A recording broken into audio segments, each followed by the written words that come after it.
நண்பர்களே, வழக்கம் போல் மீனை பிடிச்சி மார்க்கெட்டில் போட்டுட்டு இன்றைக்கி நம்ம வீட்லேயும் மீன் குழம்பு வைக்கலான்னு நாங்கள் பிடிச்ச மீன்லேயே ஒவ்வொரு மீனாக கலப்பு மீனாக எடுத்துக்கிட்டோம். பார்த்திங்கன்னா ஒரு பூனைங்கெளுத்தி இருக்கும், ஒரு கருப்சல் கெண்டை, ஒரு பப்பை, ஒரு விரால் மீன் இருக்கும். கலப்பு மீனாக போட்டு குழம்பு வச்சா என்றைக்குமே அது சூப்பராக தான் இருக்கும். இந்த கெளுத்தியை நீங்கள் பார்த்துருக்க வாய்ப்பு இல்லை. பூனைங்கெளுத்தின்னு சொல்லுவாங்க. இது ரொம்ப பெருசாகவும் வளரும். இப்போதைக்கு இந்த சைஸ் தான் கிடச்சிது எங்களுக்கு.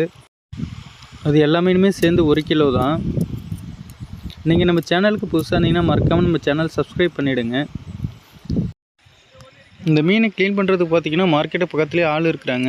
மீன் வெட்டுறதுக்குனே தனியாக பாட்டிங்க நிறைய பேர் உட்காந்துருப்பாங்க. அவங்கள்ட்ட தான் கொடுத்து க்ளீன் பண்ண சொல்லுவோம். நீங்கள் அணைக்கரை கொள்ளிடமாத்துக்கு வந்தீங்கன்னா நாட்டு மீன்கள் வாங்கி சாப்பிட்டு பாருங்கள் எப்படி இருக்குதுன்னு. சூப்பராக இருக்கும். நிறைய மக்கள் வந்து வாங்குவாங்க நாட்டு மீன்ன்றதுனால.